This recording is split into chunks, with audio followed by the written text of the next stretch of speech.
जब मन की लहरें शांत हो जाती हैं, वृत्तियां थम जाती हैं, तो भीतर जन्म होता है एक मौन का, एक शून्यता का, और यहीं से शुरू होती है यात्रा समाधि की।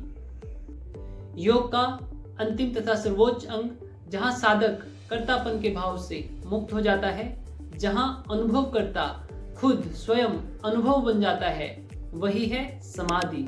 तो आइए दोस्तों, आज के इस वीडियो में हम ये जानने की कोशिश करेंगे कि आखिर महर्षि पतंजलि के अनुसार समाधि क्या है, समाधि कितने प्रकार की होती है और किस तरीके से समाधि तक जाया जा सकता है।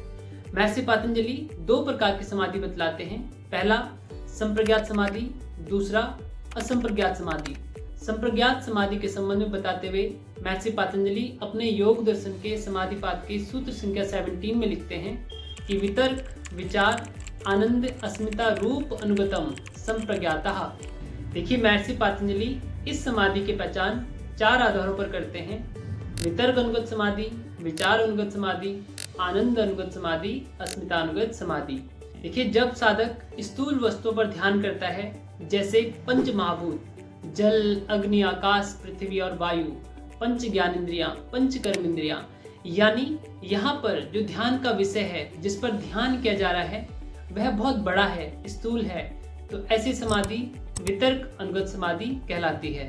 दूसरी जो समाधि है वह है विचार अनुगत समाधि।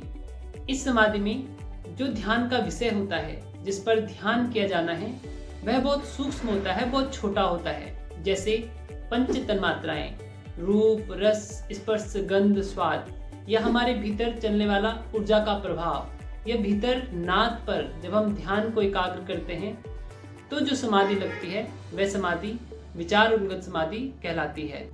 इस अवस्था में जो हमारा मन है वो और ज्यादा रिफाइन हो जाता है और ज्यादा शांत हो जाता है। देखिए, तीसरी जो समाधि है वह है आनंद अनुगत समाधि।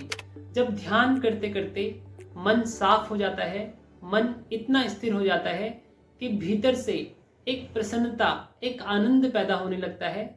तो जब इस आनंद पर, इस प्रसन्नता पर ध्यान एकाग्र किया जाता है, यानी यहाँ पर जो ध्यान का विषय है, जिस पर ध्यान किया जा रहा है, वह भीतर से आने वाली प्रसन्नता है, भीतर से आने वाला आनंद है, तो इस प्रकार की जो समाधि है वह है आनंद अनुगत समाधि।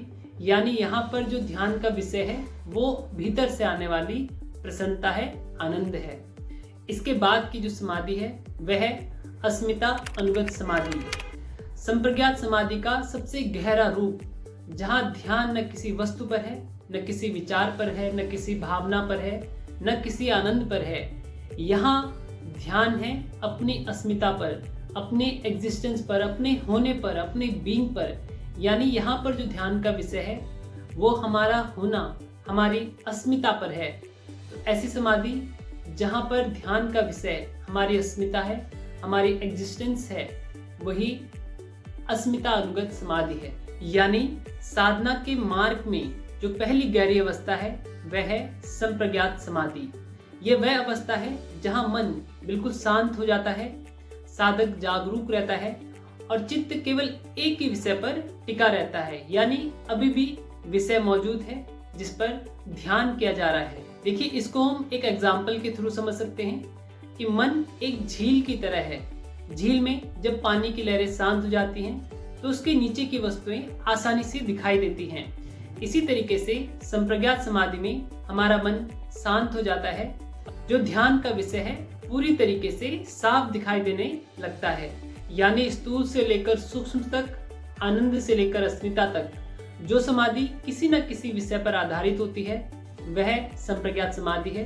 क्योंकि ये समाधि किसी न किसी विषय पर आधारित है, इसीलिए इस समाधि को सब विषय समाधि या सालंबन समाधि भी कहा जाता है। देखिए, इसके बाद जो सबसे महत्वपूर्ण समाधि है वह है असंप्रज्ञात समाधि। इस संबंध में महर्षि पतंजलि अपने सूत्र संख्या 18 में लिखते हैं कि विराम प्रत्यय अभ्यास पूर्वे संस्कार से अन्यः।